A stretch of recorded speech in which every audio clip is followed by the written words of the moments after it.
as a scientific advisor and US patent agent with limited recognition at Meridien and Sepreda LLP. She works with attorneys on patent prosecution, opinion, and litigation law. Now I request Mr. Hemant Singh to start the session.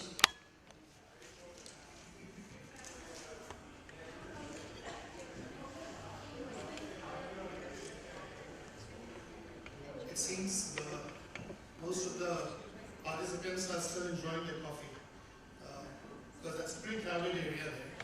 I hope they will all gradually come and fill the room. Nevertheless, we'll start on time.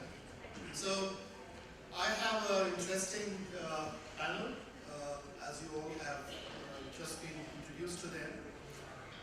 The topic of our discussion today is primarily the claim construction in the realm of infringement of patent in the field of life sciences. If we look at most of the cases of patent infringement in this area, you will find globally they are primarily in respect of pharmaceuticals products. And therefore, I think most of us will be talking about the cases of patent infringement in the area of pharmaceuticals. Can I have your watch? I'm sorry, we need to keep track of that. So, what I will do is, I will just introduce, as far as India is concerned, the topic and what are the issues that have arisen in India in the field of infringement. And then I will request my panelists to talk about the issues of claim construction and infringement in their domain. So after me, I'll have Anila. She'll be talking about claim construction in US. She's an attorney in US. And then, not yet an attorney, she's a PhD law student, but she's a master and PhD in the subject. And then, after that, there will be Ed from New Jersey, who will be talking about the doctrine of equivalence in the field of infringement, in the context of infringement. After that, we will have George, again, US attorney, who will be discussing the case study of infringement in US. And thereafter, we'll have Carl from Germany, of Moment and Moment, who will be talking about the collection of evidence in the infringement actions, because very interestingly, as I've come to learn, that there is no provision for discovery of evidence in Germany. Now, well, this is going to be the scope of our discussion. We will be taking 15 minutes each, and thereafter we'll open the floor for the questions from the audience. As far as India is concerned, if we look at the domain of infringement cases involving pharmaceuticals, you can divide the era into pre-Novartis and post-Novartis period. When I say pre-Novartis and post-Novartis, I mean 2013 and before, and post-2013 and thereafter. Why is it such a landmark period? Because it created a huge controversy. The judgment created a huge controversy to the extent as to is it worthwhile to apply for patent in India. Because Glivec, which was patented everywhere else in the world, was denied patent in India on the ground of Section 3D, and the interpretation that was given by the Supreme Court to the judgment was something which created a lot of controversy. But what is that relevant in the context of infringement? That's what I will be touching upon today. So, we have the law, and I'm sure that's everywhere else, that in every infringement action, a plea of invalidity can be raised as a defense. Now, when you are therefore suing for infringement, your patent also can be challenged. And if the court finds there is a credible challenge to the validity of the patent, you will be denied an injunction. So how the issue of invalidity and the Novartis becomes relevant in the context of infringement? The reason being that in Novartis case, the decision that was given by the Supreme Court was in respect of a compound called imatinib mesylate. Imatinib mesylate was a compound which was known, and a patent was applied for imatinib mesylate. If I may. Could you please help me how to... Look on the screen. Oh.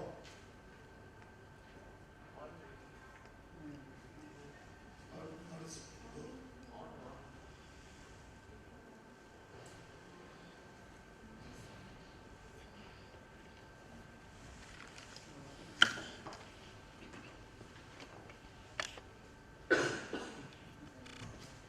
Sorry.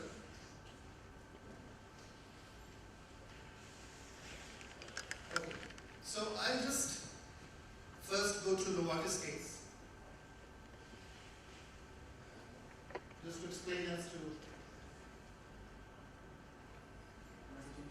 is a disruptive, completely disruptive remote. You want to repeat? I think, yeah, okay, I'm there.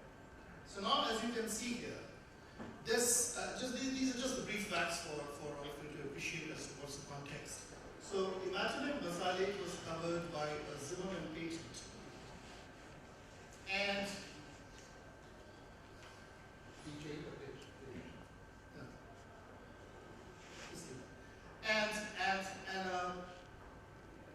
patent was applied for the beta crystalline form of imatinib mesylate. Now, imatinib was said to be a genus, and imatinib mesylate was said to be a species. It was argued by Novartis that in the Zimmerman patent, there is no teaching of imatinib mesylate. But the Zimmerman patent covered imatinib mesylate.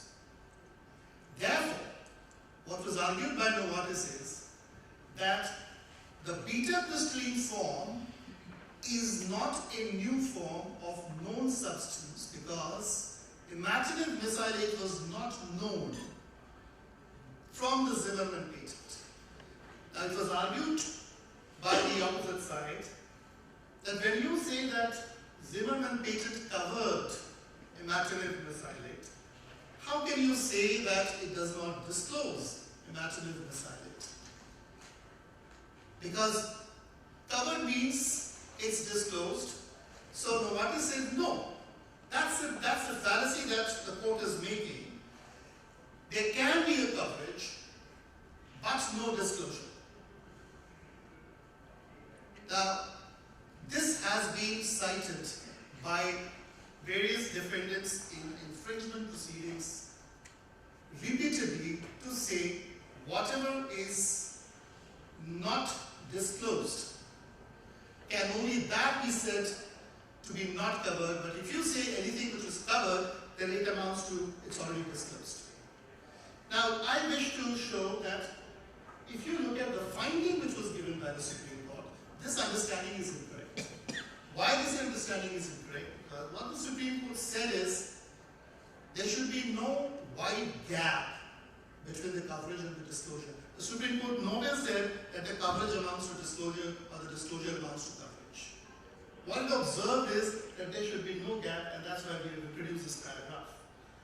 And the Supreme Court rejected the argument of Novartis, not on the ground of coverage and the disclosure is one and the same, but on the ground that Gleevec was approved as already disclosed by Zimmerman patent in US. Therefore, it means Gleevec was known, and therefore imatinib mesylate was known before beta crystalline form was synthesized.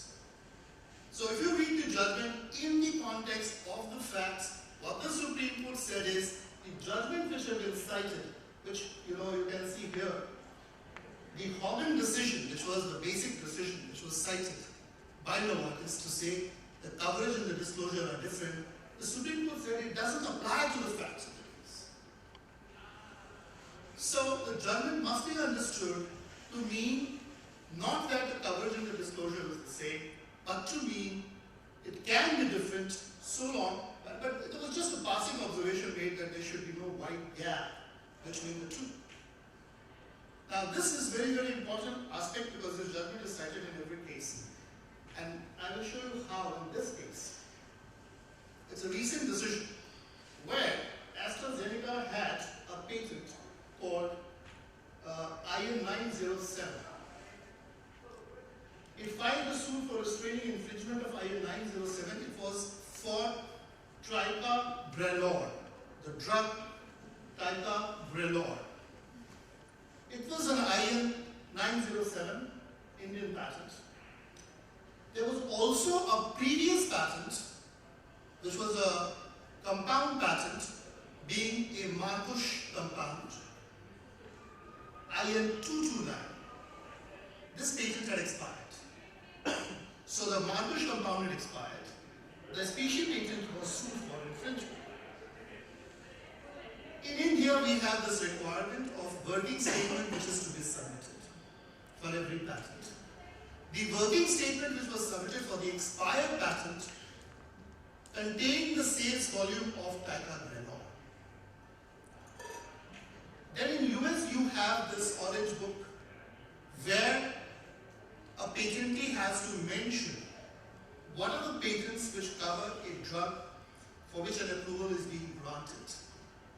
And in that orange book, AstraZeneca had disclosed that the corresponding US patent to the genus patent, that is US 910, covers ticagrelor. So, to simplify the facts for you, the suit for infringement was filed for the species, which is the drug itself, ticagrelor. But the defense raised by the defendant was, this patent is invalid because according to you, this patent is already covered by your prior genus patent, which is IN 229 in India and US 910 in US, because you yourself have filed working statement saying that genus patents, the expired patent is being worked by the sale volume of ticagrelor. You yourself have said in US that the US patent covers ticagrelor. Therefore, it stands disclosed by your expired Markush genus patent, and therefore there is no question of any validity, and therefore there is no question of infringement. What is very interesting is this argument was upheld. And it was upheld following the Novartis judgment and following the observation made by Novartis that imatinib mesylate is disclosed in Zimmerman patent because you said it is covered. And therefore, there is a credible challenge to the validity of the patent, and interim injunction which was granted was discharged and denied. Appeal was filed, but then the court was not impressed with the appeal and they withdrew the appeal and the appeal was dismissed.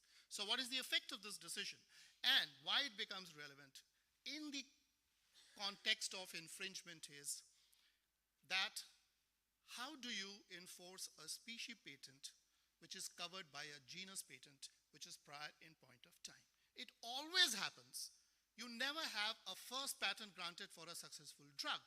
It always goes through a process of first there is a breakthrough invention. You have a compound which is a breakthrough compound. Then there are drug developments, exercise, process, procedure are taken. Most of them they fail. Some of them may succeed. And then you have a specific drug which you ultimately find from those Markush compounds which you had earlier patented, and then you apply for a patent for that. And then you don't get a patent for it, or if that is invalidated on the ground because it's already covered, then what happens to the incremental inventions. And thereafter, you may have further innovation in terms of crystalline forms.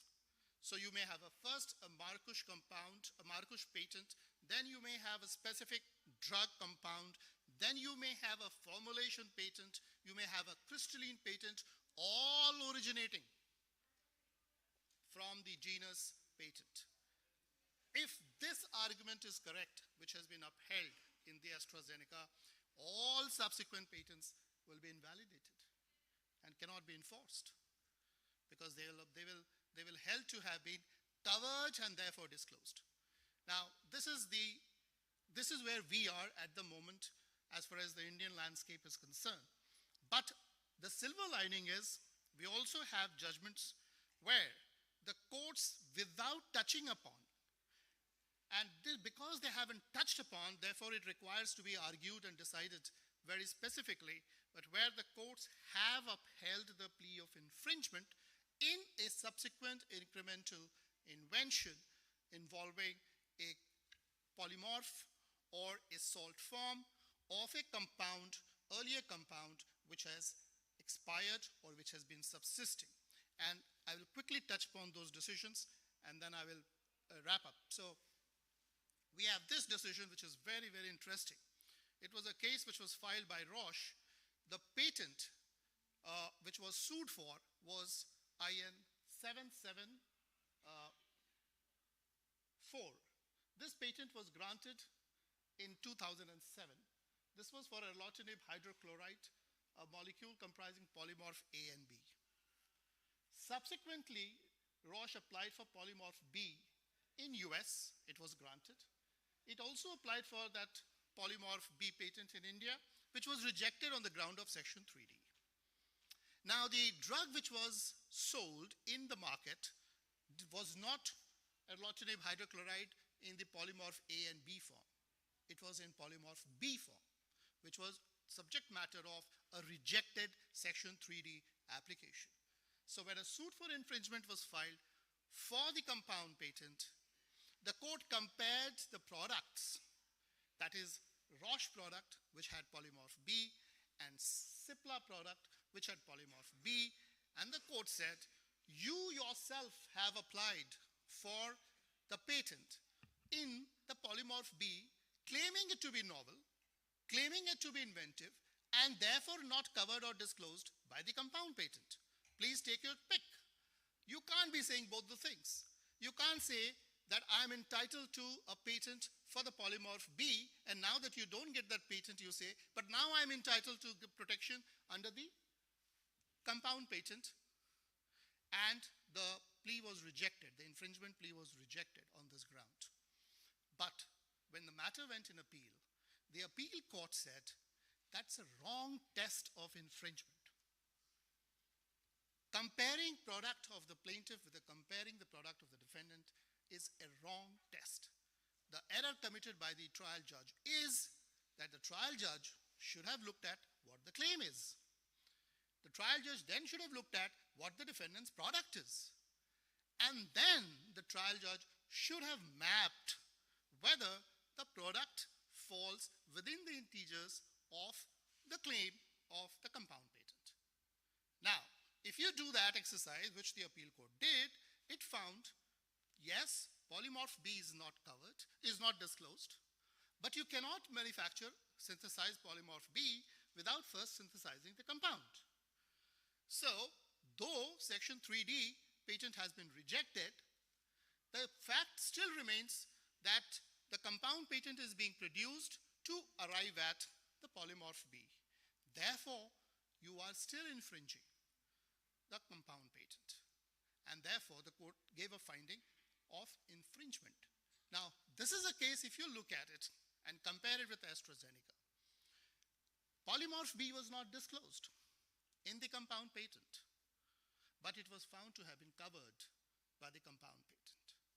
And therefore, I would say that if you look at the judgments in the context of the facts, then perhaps we do not have inconsistency. Novartis is a judgment cited in the context of infringement, But it was not a case of infringement. Novartis was a case of grant of a patent or rejection under Section 3D. It was not a case of infringement. It did not deal, it did not hold that coverage amounts to disclosure.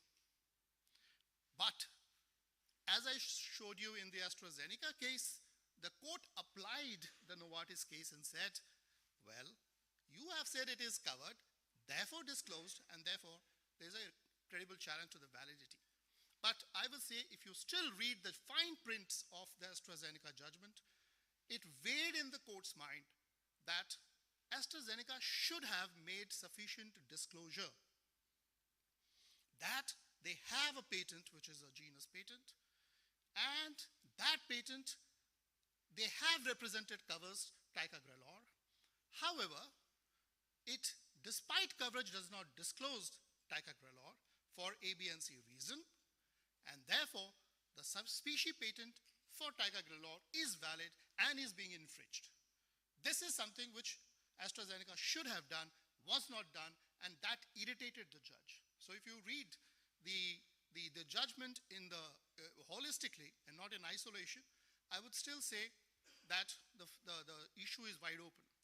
And lastly, I would just place the judgment of,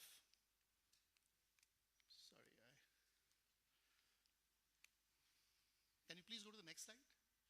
Yes, and we have had this judgment in the case of ISI case, where very clearly, go back. Very clearly, the court has spelled out that merely because the plaintiffs have applied for a patent separately for a specific species of the genus, it does not mean that the species patent cannot be granted or that the species patent would not fall within the coverage of the genus patent. And the grant of a subsequent patent, which is an improvement invention, does not take the said form out of the first basic patent. So this judgment actually is absolutely correct. And therefore, I would say that even today, though we have several cases which are pending, which are being argued on this, of coverage versus disclosure in the context of claim construction and infringement, we still have some judgments which do support this fact that the coverage and the disclosure are not one and the same thing. So that's all I wanted to touch upon. And I would now request Anila to talk about the claim construction in US. Please, Anila.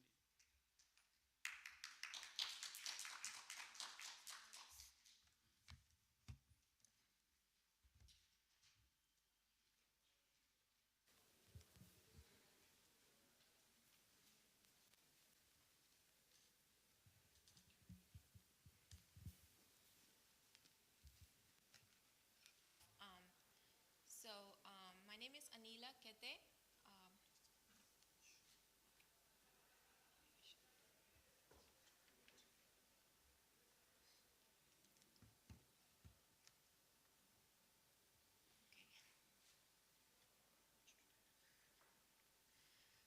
I'm an associate at Pergamon and Cepeda LLP.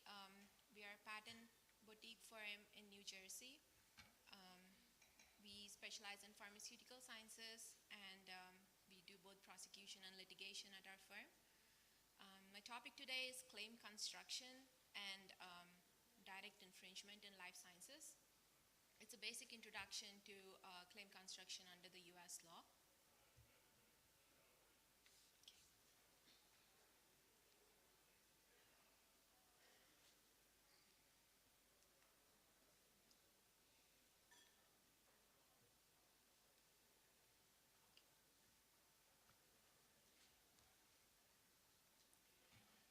So claim construction is central to the evaluation of patent infringement and invalidity.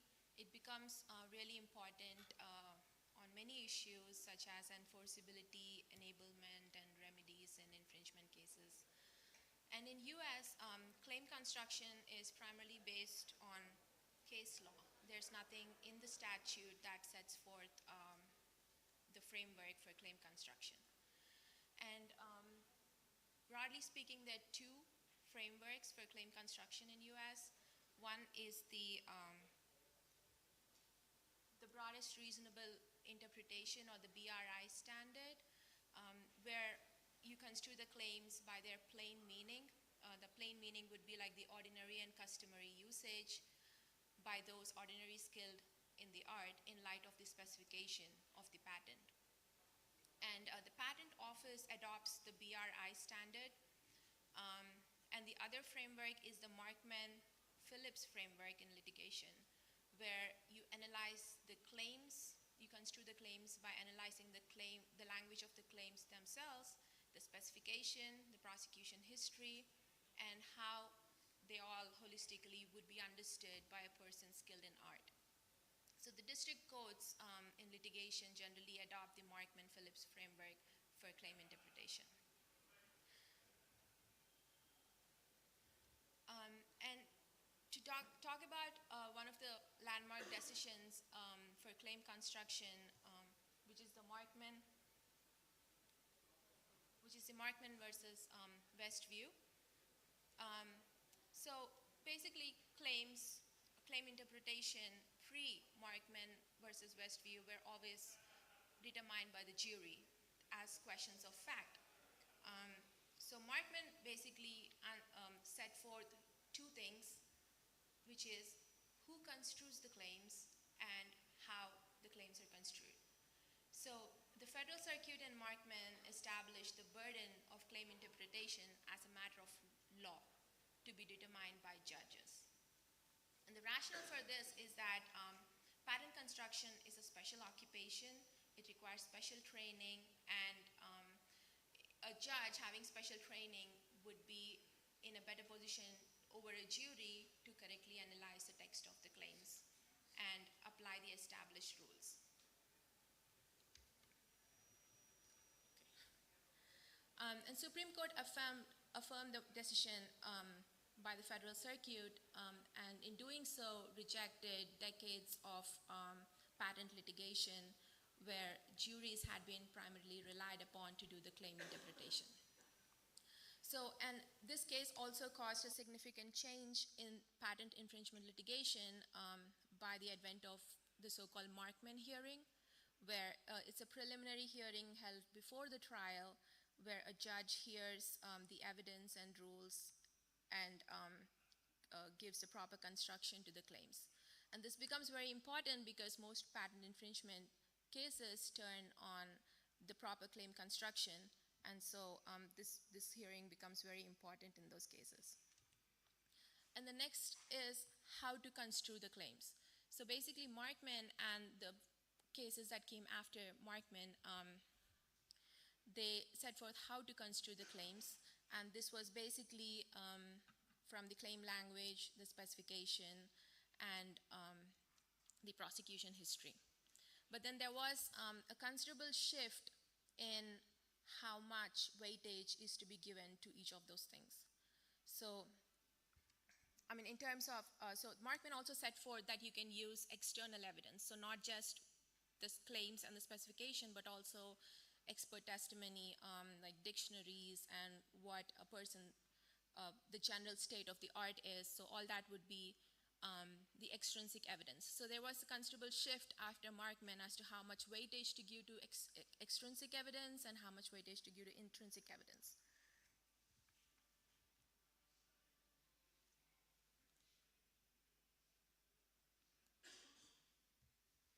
So what are these intrinsic and extrinsic evidence, just to kind of go through them. So intrinsic evidence is anything related to patent, that is like the claim, specification, prosecution history, and any prior art that has been cited during the prosecution. And then extrinsic evidence is the inventor's testimony, expert testimony, other documentary evidences such as dictionaries and such. And among these, most cases that came down after Markman underline that specification is always highly relevant to the claim construction analysis, and it's usually the most dispositive consideration. In the next case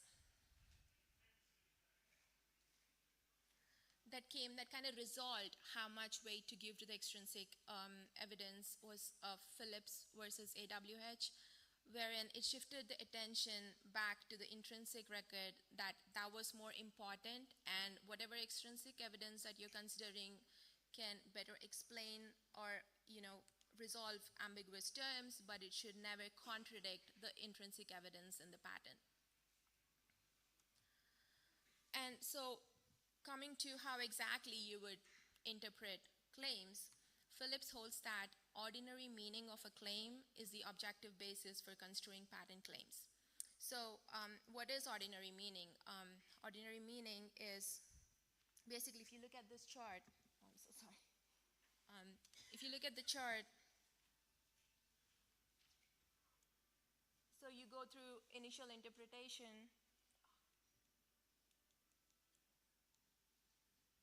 and then arrive at the proper construction, but it's just not what ordinarily a person sees from that term language. In that sense, it's kind of confusing. So your ordinary meaning is always you have to look through the lens of the intrinsic evidence, extrinsic evidence, and then arrive at the proper construction. And in this block here,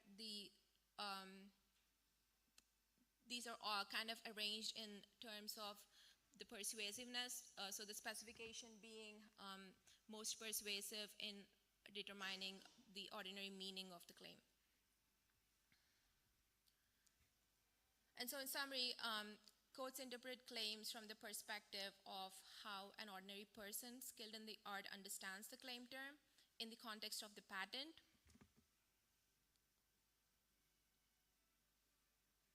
And also it's important that the person skilled in the art determine such a meaning at the time of the invention, so as of the effective date of the patent application.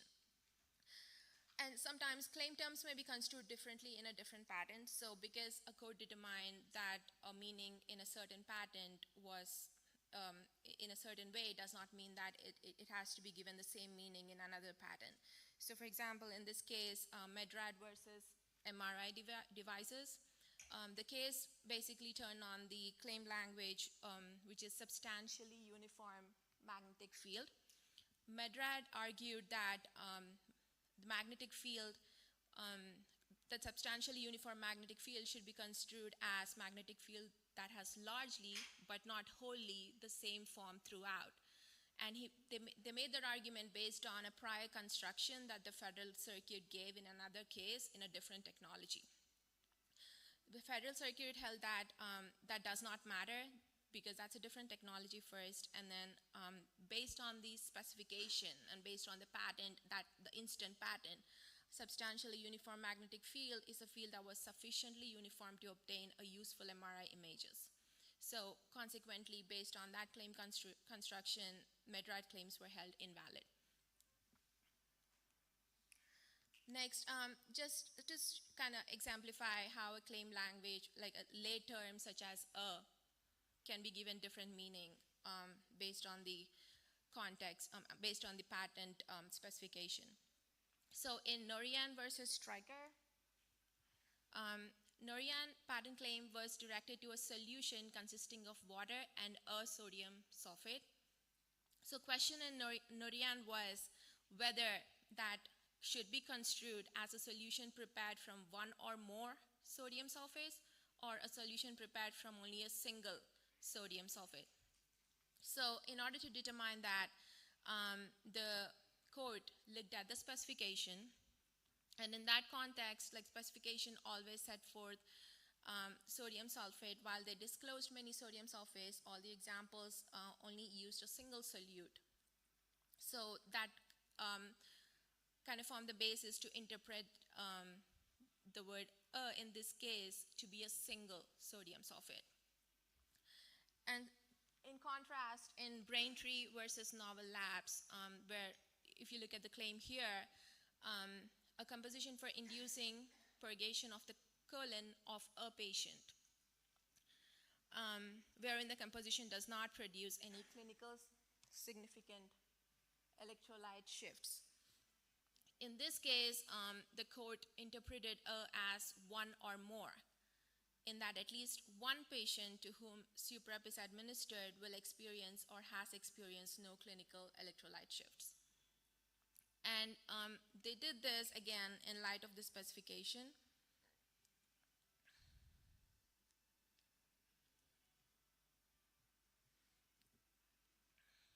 Because in the specification it was defined that a patient means a general class of persons, and they may exhibit any or all of the symptoms. So it was determined in a completely opposite way.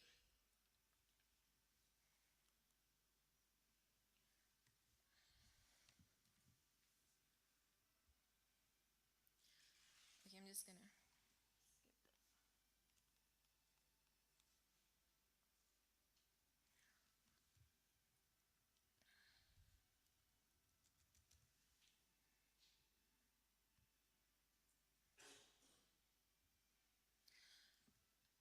And in this case, Pfizer versus Ranbaxy, this case kind of exemplifies how specification can limit what the claim depicts.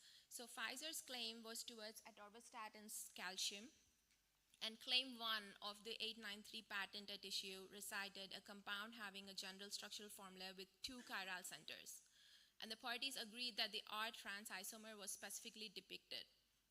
The specification, however, expressly contained this language, that the invention, it says, there are 2 chiral centers which gives 4 possible isomers, 2 of which are R and S cis isomers, and the other 2 are R and S trans isomers, but the invention contemplates only the trans form of the compounds. So although 4 isomers were contemplated by the claim language, the specification limited the invention to only trans form enantiomers. So the district court construed to include the claim as directed to only enantiomeric trans form of the compounds of Formula 1. Ranbaxy's compound, on the other hand,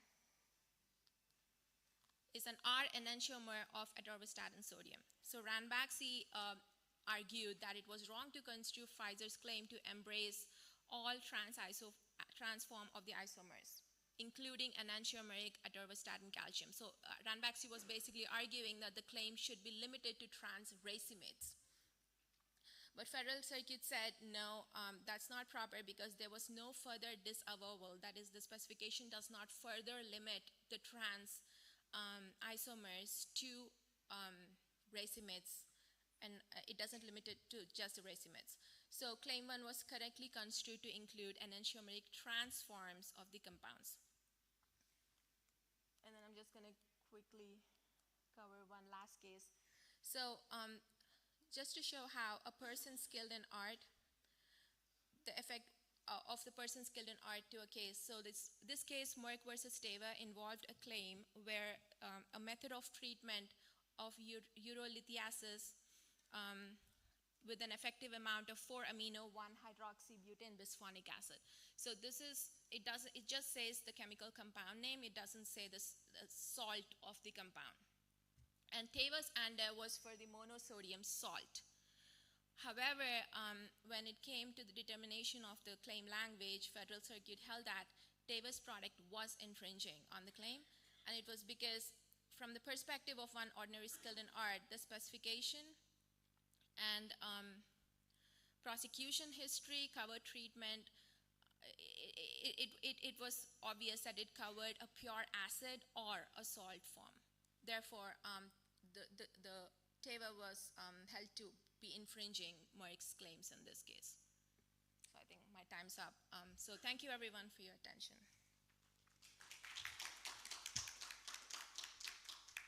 And next, I would like to invite my boss, Ed Pergament, who is a partner at Pergament and Cepeda. He's a litigator, and he's been litigating for the past, how many years? Okay, to you, Ed.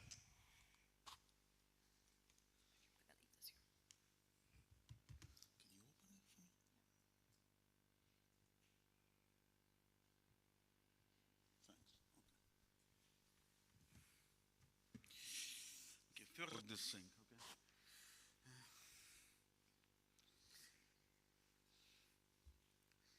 Good afternoon. I'll wait for my slides. Okay, so the topic that I've chosen is a doctrinal equivalence in formulations. It's a very specific thing. The clients often come to us and say, here, we did this design around the patent. The formulation patent says this excipient, and we replace the excipient. Can you give us an opinion and can you litigate for us that we don't infringe this patent? This is a very typical situation. So I didn't look at the new cases. I looked at the historical cases. I looked at how this infringement is evaluated and attempted to give you some kind of idea how to do this. So when you come to us and you ask us to do the opinion and to do the infringement litigation, we have a better design around. That's the purpose of my talk. Maybe it's too ambitious, but that's what I'm trying to do. So, okay. So first let me give you a basic outline of Hatch-Waxman, which is what I'm doing in my practice. The brand company develops an API and files for the patent. The API, if the API is a new chemical entity, you get 5 years exclusivity. And after exclusivity is over, on NC minus 1 day, the generic can file ANDA, and then the brand is going to sue them, and you're going to litigate that case. So the brand file lists its patent in the Orange Book, and then you certify against the patent. I'm sure you all know how to certify against the patent. So, oops. What did I do?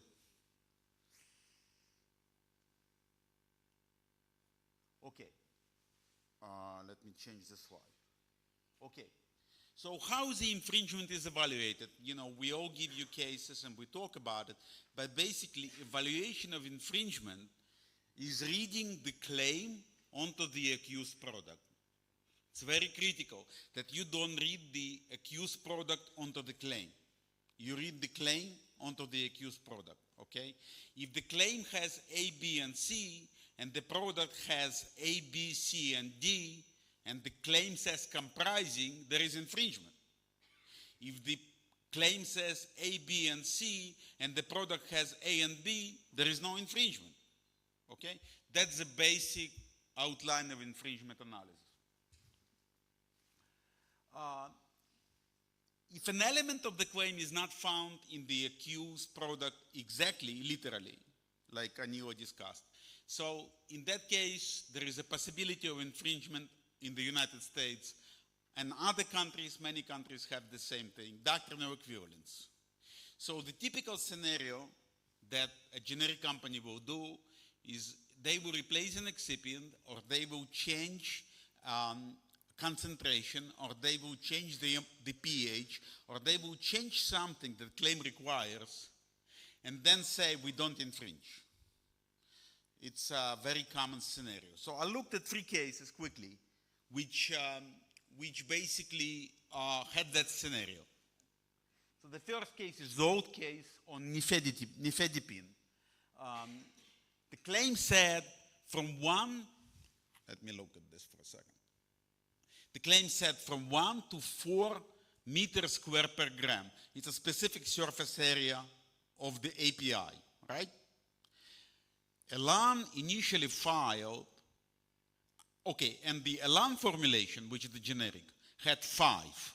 So the claim says 1 to 4, and Elan had 5. The question, there is no literal infringement, right? Because 5 is outside the range. So the question is there infringement under the doctrinal equivalence? Well, in this case, Bayer initially filed for 1 to 6. They were rejected over prior art. I looked at the prosecution history in this case.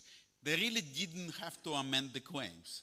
For those of you who practice patent prosecution, every time you try to amend the claims, knock yourself on the hands. Try not to amend the claims. It's a very typical mistake that people do. They think patent examiners know what they're doing. No. I mean, they do. They practice in this area. But if they say that this is not patentable, it really doesn't mean that. You need to fight the patent examiner. Okay? If you don't fight the patent examiner, you're going to find yourself in Bayer versus Elan. And what happened there is that they initially filed for 126, right? And then they amended to 124, and they argued that 124 provided specific, in this particular case, they said it's a plateau-like effect with high bioavailability for 124. So, of course, the Federal Circuit said there is no infringement because they looked at this under so-called reasonable competitor theory. When you generic look at this file history, you need to be able to rely on the file history, and you need to be able to say, look, you amended the claims, you argued 124 is critical, I'm a reasonable competitor, I shouldn't be held to infringement. And Federal Circuit found no infringement in this case. So it's an easy situation, it's called prosecution history estoppel. If you amend the claims and you argued patentability over the prior art, there will be no doctrinal equivalence. Now, it's not all that simple. You still can litigate and you can still fight as a brand. But practically speaking, you're going to lose. The next case, one second, is this Merck versus Mylan on levodopa-carbidopa combination. So the Merck claim recited a formulation containing levodopa and carbidopa, and 5 to 25 milligrams of HPC, hydroxypropyl cellulose, and 2 to 50 milligrams of polyvinyl acetate cretonic acid, PVACA, okay? Mylan filed an ANDA for a product containing levodopa, carbidopa, amount of HPC within the claim, and the only difference was that they replaced HVACA with HPMC, hydroxypropyl methyl cellulose. That's the only difference that they did, Mylan did in the claim. So the issue was, again, there is no literal infringement because the claim says PVACA and I have HPMC in my formulation. So the question is whether there was infringement under the doctrine of equivalence. What Merck initially filed, again, prosecution history estoppel, Merck initially filed claims to a combination of more soluble polymer, HPC is more soluble polymer, and HPMC with high viscosity is less soluble polymer. So they didn't specify the polymer in the claim. And the claims were rejected over these references, Schaff and Shore, and the Schaff and Shore disclosed a combination of HPC and HPMC. So Mylan people, of course, looked at the file history, at the prosecution history, and said, well, these references taught HPC plus HPMC. If I use HPMC, I will not infringe because that's in the prior art, correct? So the claims were, one second. So Merck argued, Schaff described a sustained release combination of levodopa and carbidopa, but the design of the formulation differed from those of the claims, okay? So they said the prior art was different. The Federal Circuit said, yes, the prior art was different in some other aspect, but in the critical aspect, it had HPMC. Again, prosecution history estoppel, no infringement. And then another case with good lesson for generic companies is Intendis versus Glenmark.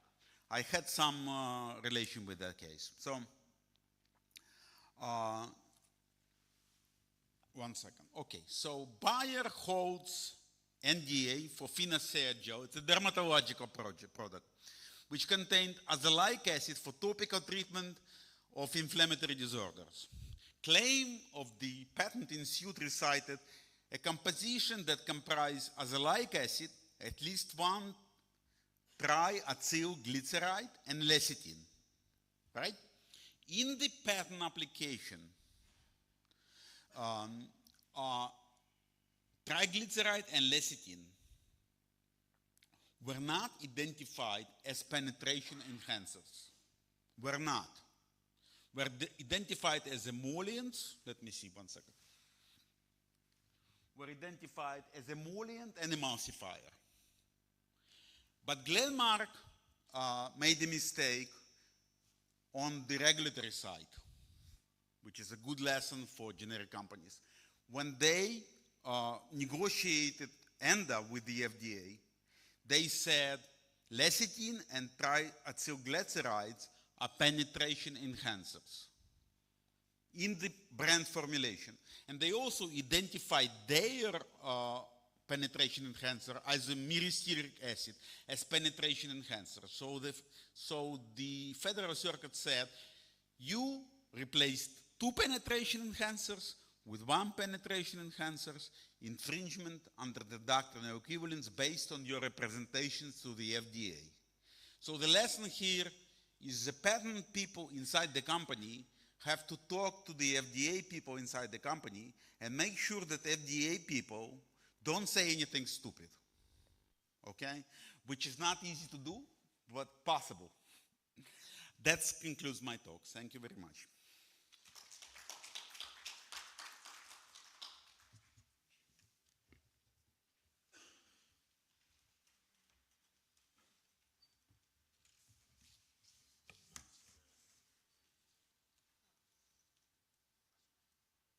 Hi, good afternoon. My name is George Berry. I'm one of the founding partners of Kratz & Berry. My law partner is out there in the audience, Tim. I'm sure many of you have met him as he's wandering around. Now you know all you need to know about claim construction and infringement in the United States, right?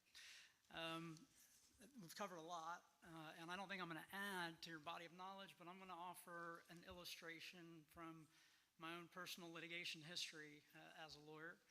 As soon as the slides get up, this will start to make a little sense. At the time, we represented Mylan Pharmaceuticals in a case against Bristol-Myers Squibb. I'll refer to Bristol-Myers Squibb as BMS because I'll pass out if I keep on having to say Bristol-Myers Squibb, I think. The decision, the case is not a new case, and it did not go all the way through appeal. So it would have limited precedential value. But I think it illustrates nicely how some of these principles that we've been learning about get applied in the real world at the lowest level, at the district court level in the United States. Where judges, you're dealing with one judge, I believe as one of the previous speakers mentioned, claim construction is task that the judges undertake themselves.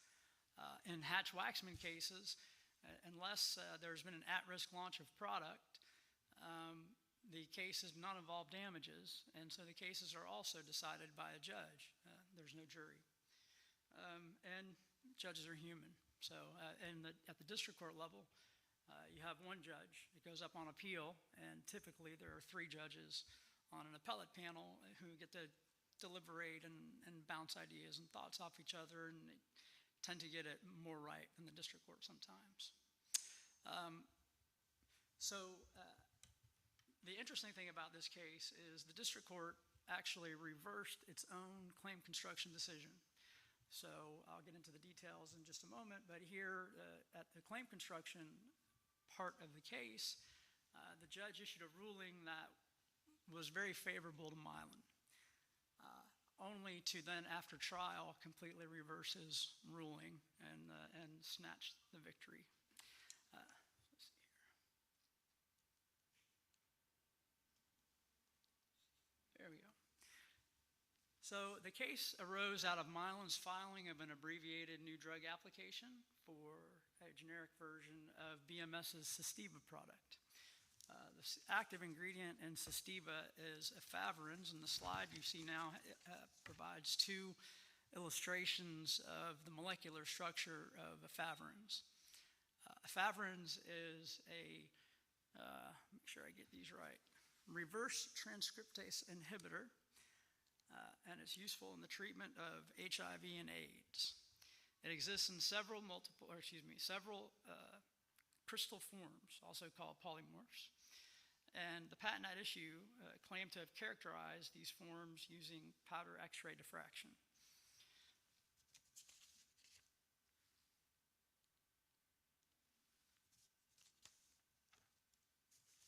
So we see here on the slide, you've got the title of the patent, and it's patent number 6673372. And we're looking at claim 16. Now, this reflects a very, very small aspect, but an important aspect of the case. It was a very complex case. There were multiple patents, numerous patent claims, lengthy and complex patent prosecution histories. That also included a third-party challenge to the inventorship by Merck. So there were a lot of issues that I'm not going to get into today, but we're going to be focusing on claim 16. And then specifically, we're going to be focusing on three aspects of claim 16. You have the term, so I guess I'll just read, in case it's a little blurry, I'll read the claim. The claim is directed to Form 5 of crystalline ephedrins, which is characterized by an X-ray powder diffraction pattern comprising, and that's key point number 1, 4 or more 2 theta values, which I'll explain in just a moment. And then point number 2, selected from the group consisting of. That's also key language. And then what follows that is a list of 12 2 theta values that correspond with an X-ray powder diffractogram. Ultimately, actually, one of those, I don't know if we have a laser pointer here, but one of those peaks that are identified, there's 12 on there, was later removed through correction. So really, we're dealing with a set of 11 2 theta values. Now, the way that the plain language, there's a phrase that you heard earlier, reads in this claim, in order to infringe, you have to have at least 4 or more of those listed 2 theta values. Now, just to give a brief overview of powder X-ray diffraction, for anyone unfamiliar with the technology, I'm not an expert, but it was explained to me pretty simply, and so I understand it in a very simple level. But basically, an expert will blast a sample compound with X-rays, and depending on the intensity of the X-rays and the angles at which they diffract from the crystal structure, you get a diffractogram, which is an image that has a bunch of, and I'll show an illustration of that in just a second, a bunch of peaks that correspond to the crystal structure. The list of numbers in the claim referred to as a Marcouche group, which a Marcouche group is a list of acceptable alternatives. So you could have any of the 4 peaks or 2 theta values listed here, and you would infringe. The issue was, would you infringe if you had 2 theta values on your diffractogram that were not listed here?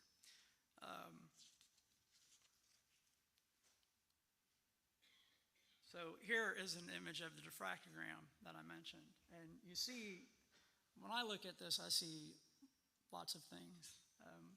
First, you see the clear peaks that are clearly, they would reflect some aspect of the crystal structure, and that would correspond to a 2 theta value.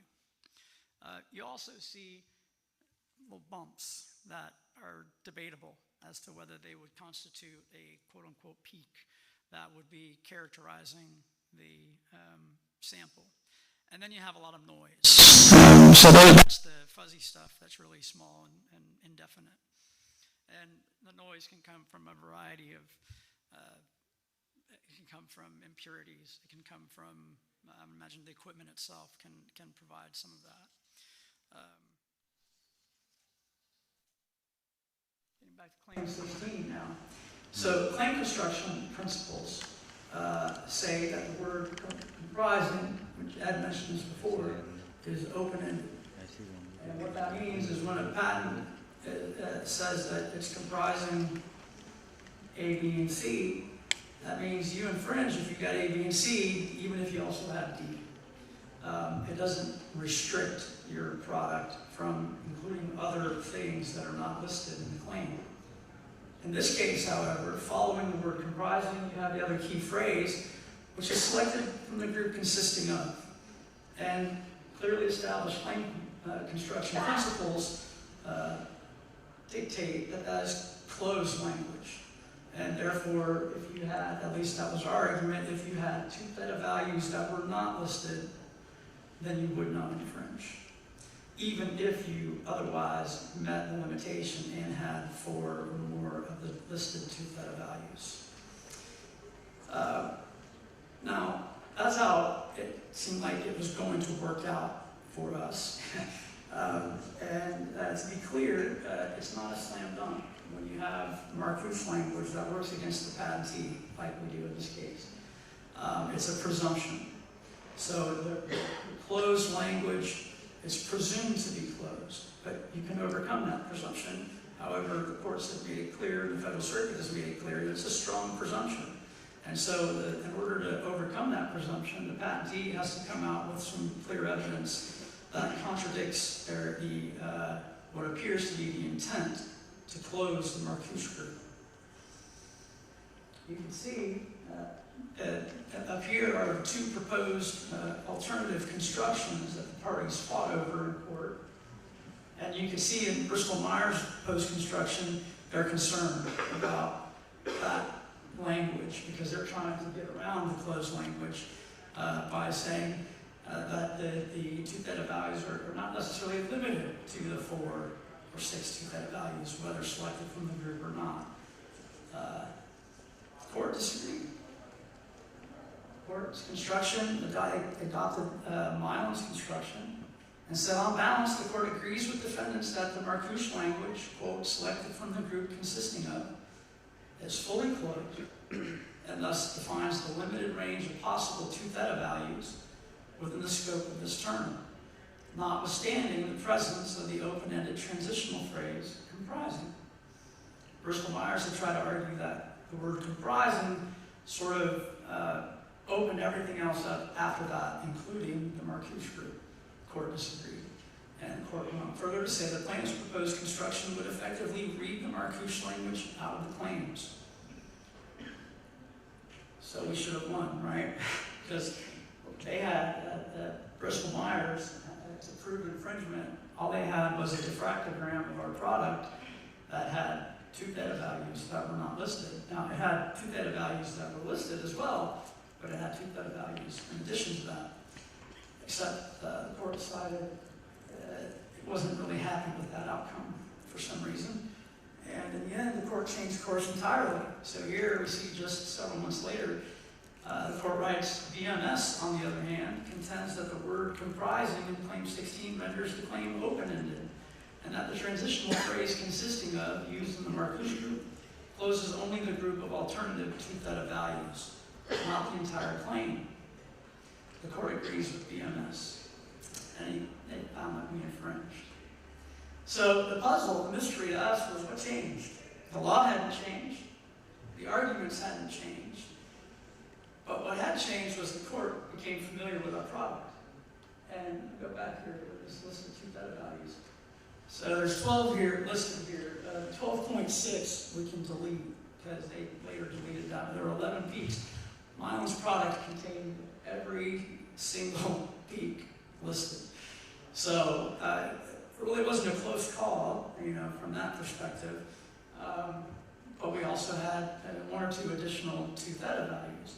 So we speculated that the judge, who I'll keep nameless, I actually have high regard for him as a judge, just had a really hard time with the idea of, first of all, after finding that the patents were valid, and I think that was a correct finding, although we argued against it, I think that it was the right outcome. You have these valid patents on a product that's important to a lot of people.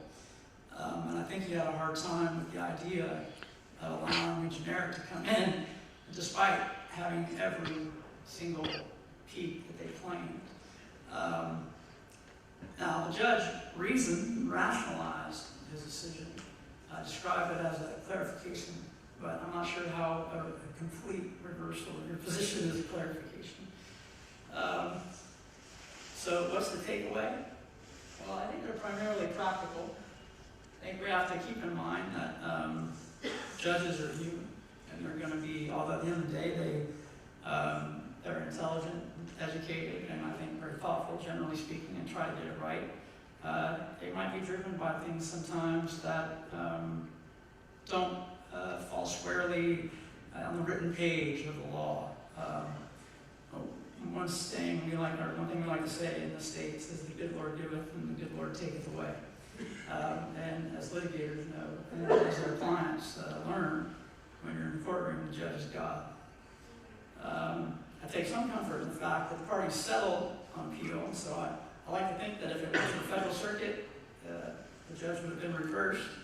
But actually, there's a recent decision that came out just last week, or earlier this week, involving the Cinecalset product, addressing similar language that maybe suggests that the Federal Circuit would have ultimately agreed with our judge, although I see some distinctions.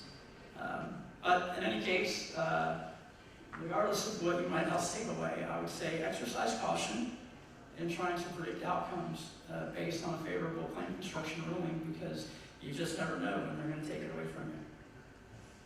That's it.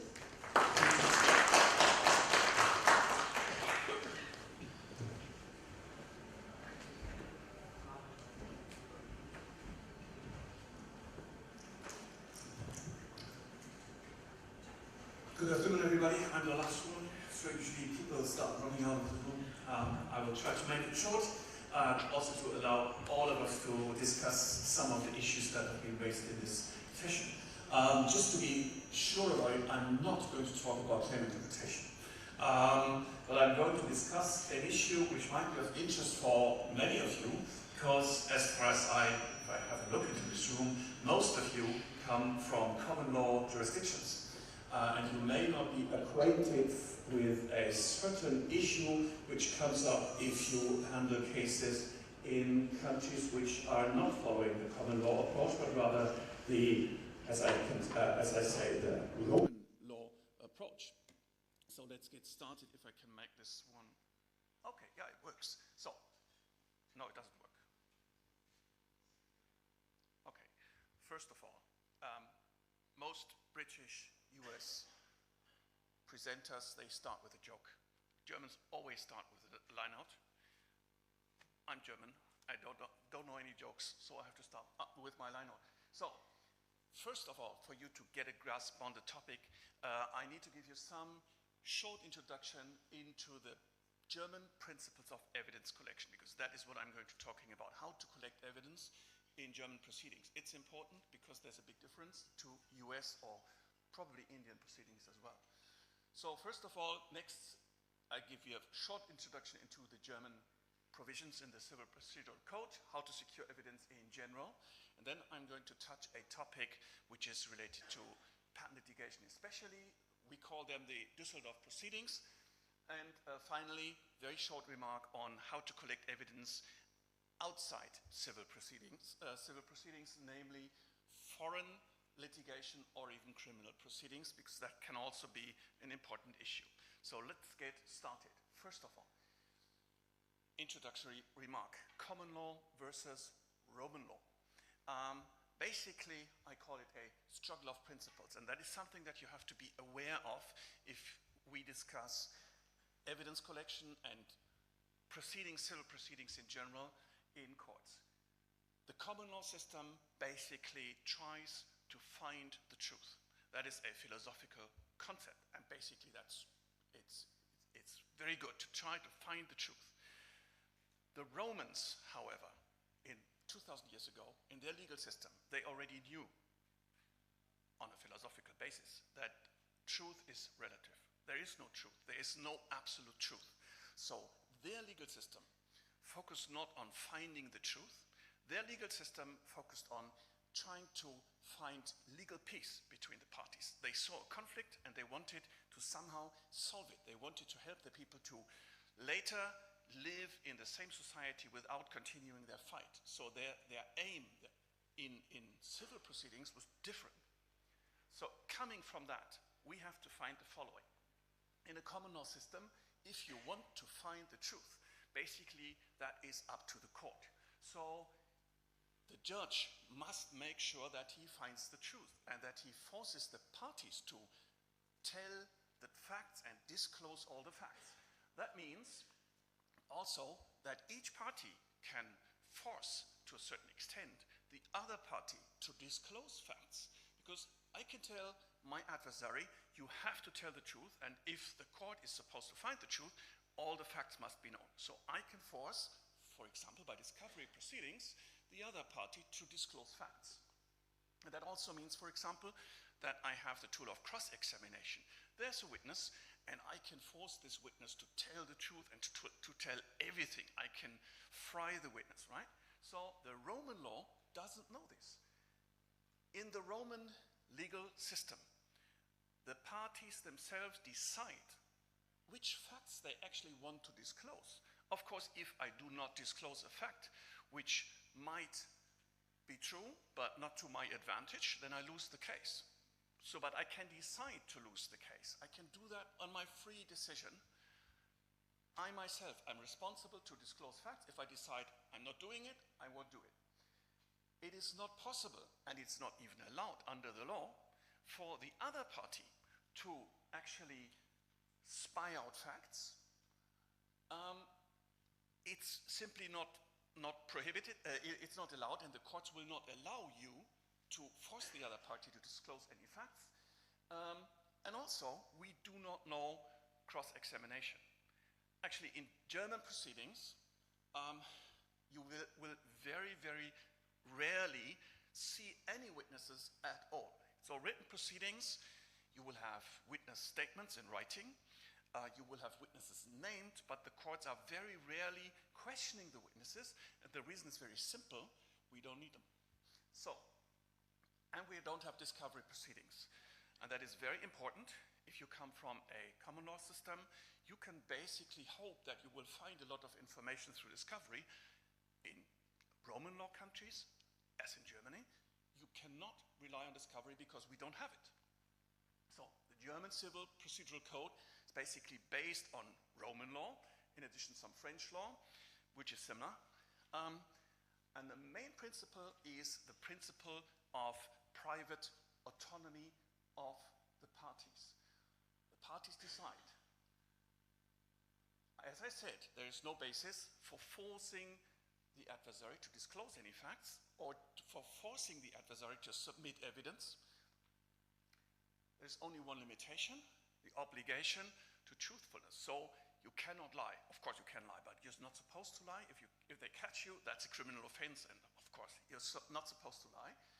So, as a final result, you can say, in the case in Germany, as a plaintiff, if you do not have the evidence to prove your case, you will lose your case. And you must have this evidence before you start the case, because the system is different. In the US, for example, you can show like a bundle of patents on the defendant. You don't really have a big case. You just hope that one or two of the patents might be infringed. Then you collect evidence through discovery proceedings, and then you can see what's going to happen. This is not the way how you can do it in Germany, because basically you can only use one patent for each case. And if you do not submit all the relevant evidence already at the time of the filing of your complaint, you will lose. Okay, so each party alone is responsible for actually collecting the evidence that you need. Just to cut this short, if I fail to, in my original complaint, to provide all the evidence, or at least to offer it, then the defendant would not even have to defend himself. I lose my case just because I did not provide the evidence, or at least offer it. But of course, I cannot offer just a witness. I must give the name, the address, and in my writ, I must already state exactly what this witness is going to say. That's the reason why usually they are not called in, because we don't need them any longer. So, without this, as a plaintiff, the defendant has an easy game. So only if I fulfill this duty, present all the facts and evidence, then the defendant has to defend himself, and now it's his task to provide the necessary evidence for his counter-arguments. And based on that, the court is making a decision. The court is never trying to find the truth. The court is only deciding on the basis of this like equation, and it's basically, it is an equation. So that makes it very, very necessary to collect evidence, and that's the reason for my presentation here. I cannot hope to find evidence to support my claim by just filing the action and then relying on discovery. And I can also not hope to find this evidence by just calling in a witness and then frying the witness until he discloses whatever I want to know. So we must secure the evidence prior to starting the case. That's the whole story. So what kind of evidence will be accepted? The court can inspect certain items, easy. Documents. Documents are the main evidence used in German proceedings. Expert opinions. What basically happens, especially in pharma cases, the plaintiff will, if he can procure the substance, for example, he will have his own expert, that's a private expert, to analyze the product, and then he will file this as an expert statement. The defendant, if he wants to defend, then he has to name his own expert, and he will do that expert opinion again, not as a court-appointed expert, but as a private expert, and only if the court has two different opposing expert opinions, then the court will appoint a court expert, and basically the court will always follow this expert. And then as a final tool of providing evidence, a witness statement. But as I said, we very rarely see witnesses in our courts. If you can present the item in dispute, that's fine. You always try to give the judge something to play with. And the same would, of course, apply to the defendant if he has something that he can show to the court. Witness statement. How do we handle them? If I'm the plaintiff and I need a witness to support a factual statement that I make, then usually I will name the witness. Nobody, neither the judge nor any of the lawyers, can exert any pressure on the witness. So the witness will sit there and he or she will be treated very kindly. The judge usually is the first and in many cases the only person who's asking questions to the witness. And these questions will be nice. So they will be helpful. He will try to assure the witness that no harm is coming towards him. He just has to say the truth and everything will be fine. And there is no cross-examination.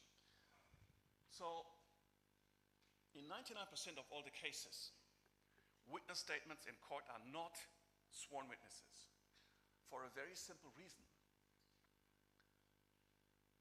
A witness has to say the truth, even if he's not a sworn witness. If he lies to the court and the court finds out, then he will go to jail. So that's what the witness knows already.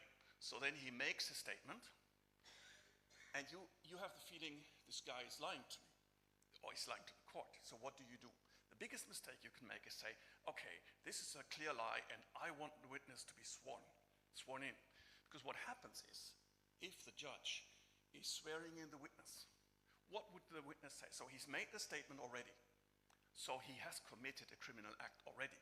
So now the judge says, we don't believe you. Now you have to swear. He knows, the witness knows, if he now swears, okay, he has to confirm his witness statement, and then he really goes to jail, but he will go to jail anyway, because he has already committed a criminal offense by making this statement unsworn. So the problem for the judge is, if the witness maintains his statement, even after being sworn in, the judge basically has to believe it, because otherwise he has to write in his judgment, the witness has lied under oath, and that means the judge has to send the case to the public prosecutor for criminal prosecution. The judge doesn't want to do that. So it's much easier for the judge simply not to believe the witness, the unsworn witness, and say, okay, this is somehow contradictory, not really credible, blah, blah. So then he doesn't have to say it's a criminal offense. It's much easier to dismiss a lie by a witness in court if it's unsworn. That's only a side remark. Okay. Let's get to the main point. Expert opinion, I mentioned that already. So, what do you do if you need the disputed item and you don't have it? Usually it's easy. You just buy it. Now comes the problem, especially in pharma cases. In many cases, you have method claims. And of course, in some cases, you can conclude from the product that you can buy on the market that it must have been manufactured using the patented method. But in many other cases, this is not possible. So what do? Sometimes you cannot do the test purchase, or you cannot conclude the method, or, of course, it happens that a method is being performed abroad or in a non-publicly accessible location.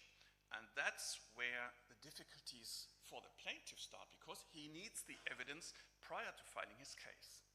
So, the traditional method, I will skip that because we are running out of time, and this is a method which is laid down in the Civil Procedural Code of Germany, but it's basically not useful because this law is 100 years old and it just doesn't work, it's not applied. So, what we have in Germany, and that's important to know, is fast proceedings prior to the actual trial. So, this has been developed by the Regional Court of Düsseldorf, which, as you probably know, is the most important patent litigation court in Germany. It is basically a preliminary injunction that you can apply for, which gives you an inspection order. And this inspection order can then be enforced against the defendant even before the case as such starts. So how can you do that? This is the law, section 140C of the German Patent Code. It says if, and that is, this is different to discovery, right? Discovery, you just have to submit everything. Here, very certain circumstances, specific circumstances that you have to fulfill. Number one, there must be a sufficient likelihood of patent infringement, and that must be demonstrated by the plaintiff already in his request. Then, the defendant must be in control of an item or process subject matter to the patent.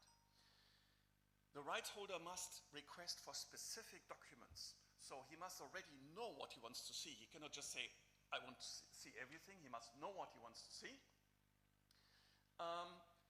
Important issue. This inspection order cannot be disproportionate, which means you must have a grave case of infringement. You cannot just go for any case. You must show that it has a big economical impact on your own business, and that the intrusion into the sphere, which is basically protected in the defendant's protected sphere, is not disproportionate to your own claim. So if this is true, the court can issue this inspection order, but he has at the same time to include into this order certain protective measures to protect the defendant against spying. So the court must, for example, make sure that the documents which can be seized and have to be provided, they cannot be seen by everybody. They must be kept secret, and they must be treated confidential. So there's one issue which is important.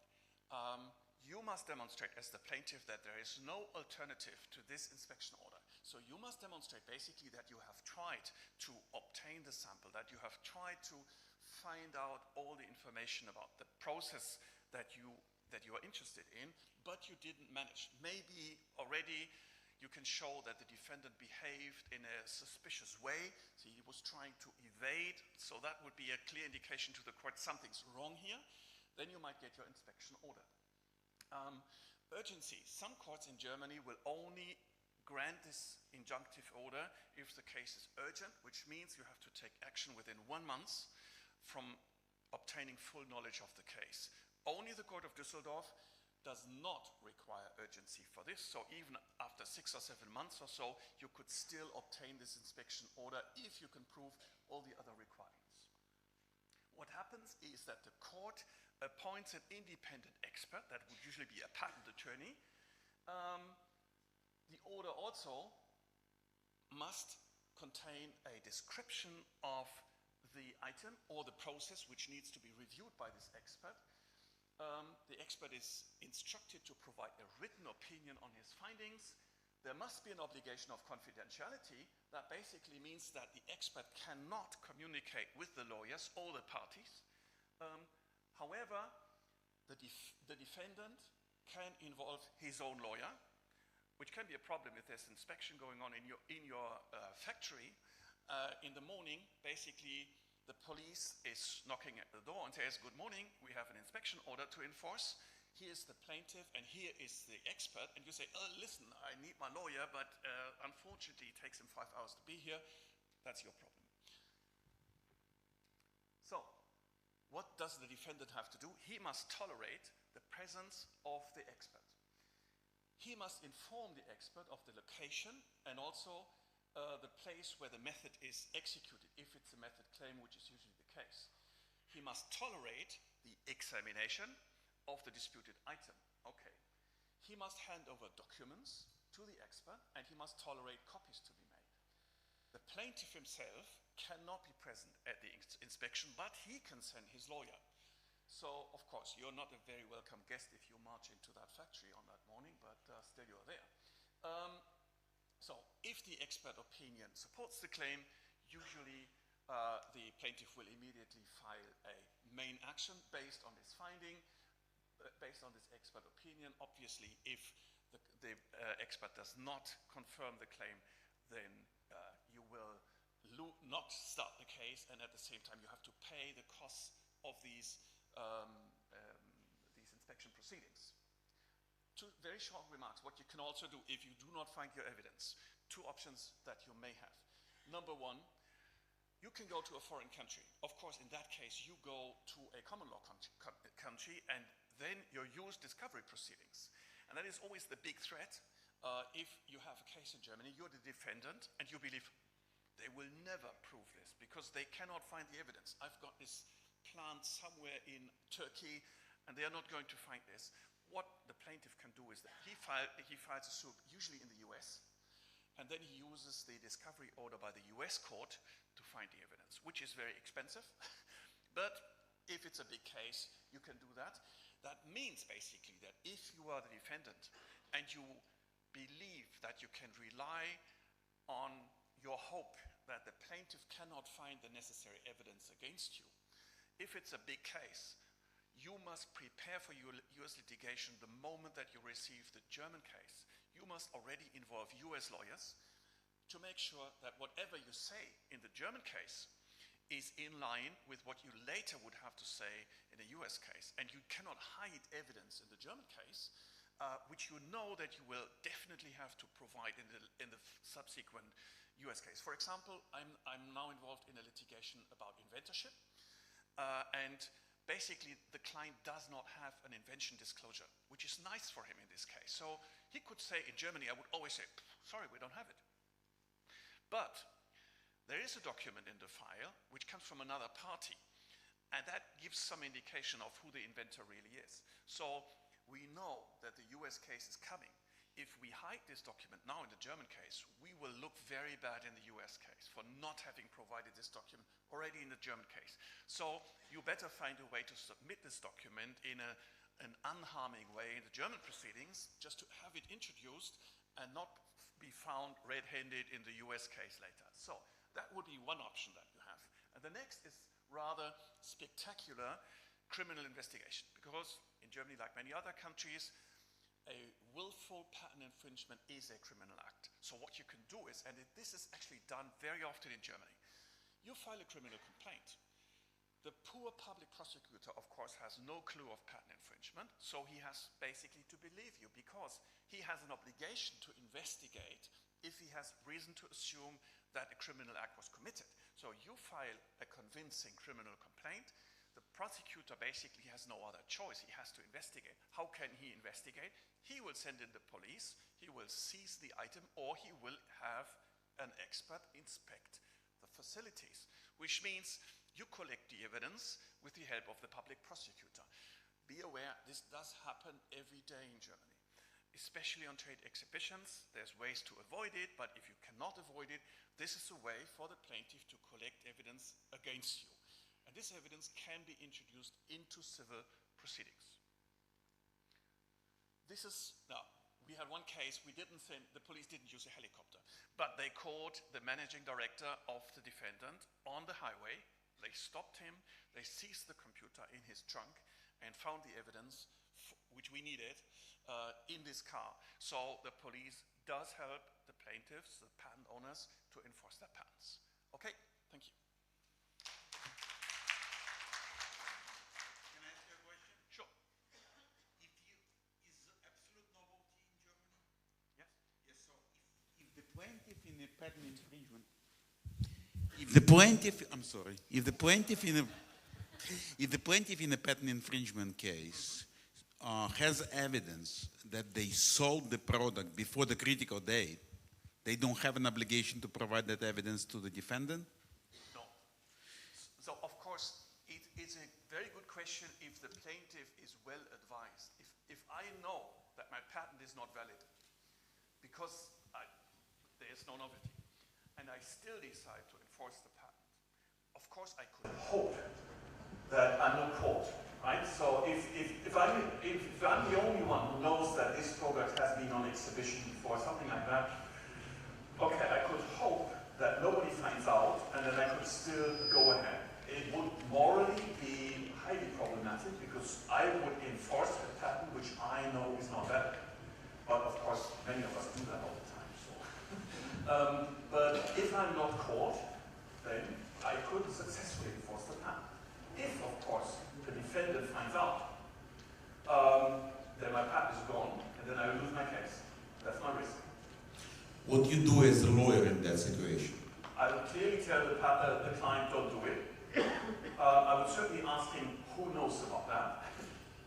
Does anybody have the chance to find out? So if the client says, yeah, you know, there was this one guy in my company, and the day before priority, he talked to a customer that was on our premises, and the customer has died. That was it. Then he wouldn't try. But in all other cases, I would say, better don't do it. If he insists, I might do it.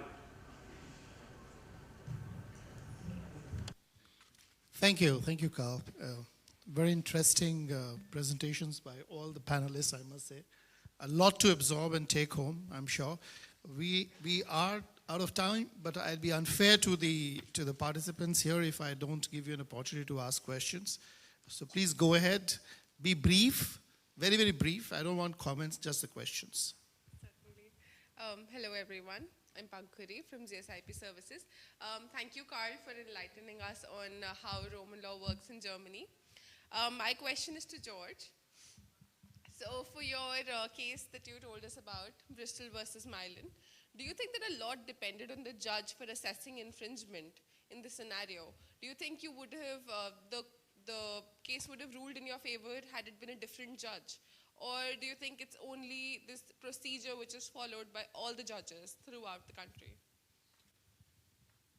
I think it was unique to this judge, potentially. I mean, potentially, you always have that potential. Somebody rethinking their decision and going back. I think in this particular instance, you know, I wouldn't speculate that other judges would necessarily have done the same thing. We were in Delaware, which is a very busy district for patent law, the busiest now. Houston, I think, before the jurisdictional changes might have been, but the bigger one. But now it's extremely busy. The judges are very familiar in Delaware with Hatch-Waxman cases and patent cases more broadly. So that suggests to me that if we had maybe a less knowledgeable, less experienced judge, they might have just gone ahead and applied it without giving it too much thought, applied the same claim construction to reach a finding of non-infringement. But that's total speculation on my part. I don't know. Do you think that had the claim been drafted in a different manner, it would have ruled in your favor? I think had patentees drafted the claim differently, we might not have had the situation that we had.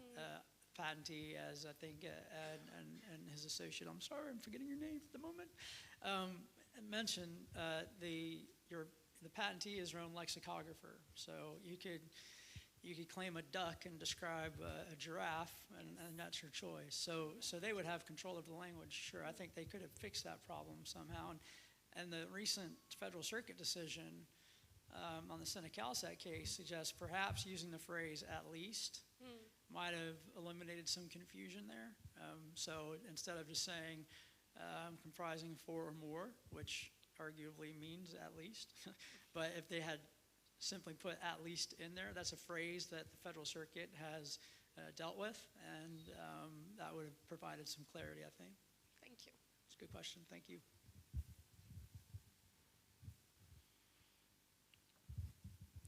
Anyone else? Okay, so if nobody else has a question, I have a question to Carl.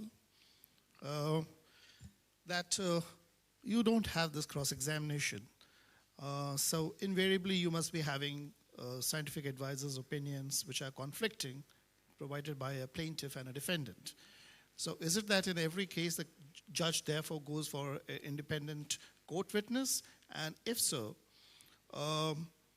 what is the option that a party, whether it's a plaintiff or a defendant, has in case the view and the opinion of the court expert is contrary?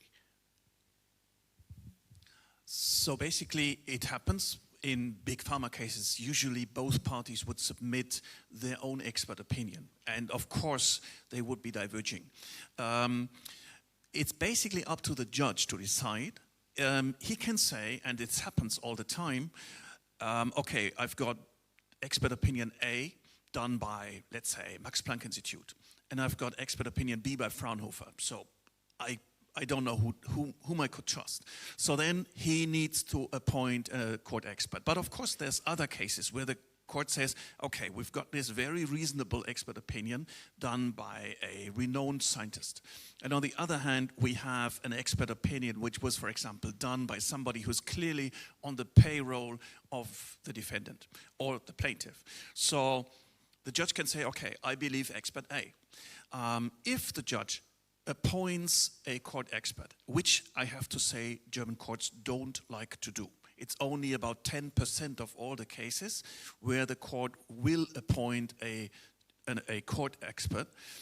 Usually the judge will follow this opinion. And if of course, necessarily one of the two parties will not agree to this opinion, then bad luck. I can file an appeal against this judgment.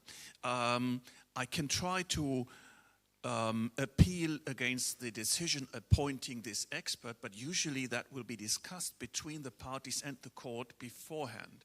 And honestly, in many cases, you will have difficulties in finding a third expert because the two parties, if they've done their job properly, they will have found there probably two only experts in that field.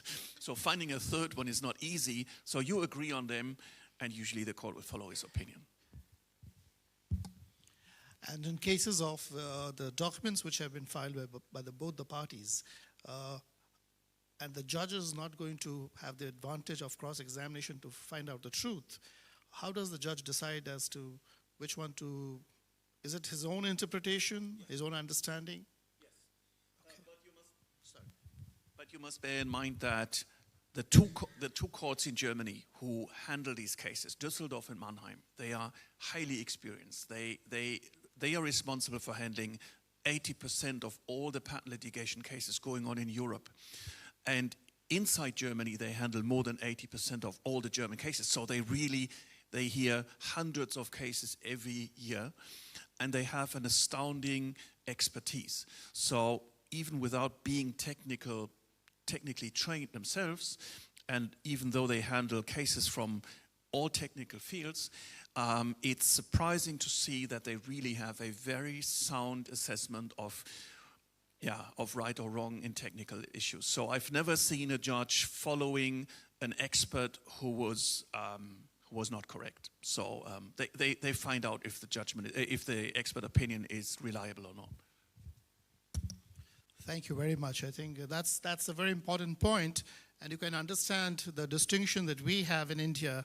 Of course, without meaning no disrespect to the honorable judge, the Novartis judgment was decided by a judge that was the first patent case he ever heard. And naturally, that is a big challenge for somebody to be sitting on the top and deciding such a controversial matter. So it's so important to therefore have judges with expertise. And we hope, and that's what we are driving for, that in India also at some point of time, we will have judges who will have the expertise, at least for the patent cases, which they should be hearing. Thank you very much. I thank all my panelists, excellent panelists. Please give them a round of applause, gentlemen. And thanks to all of you for being here, and thank you very much.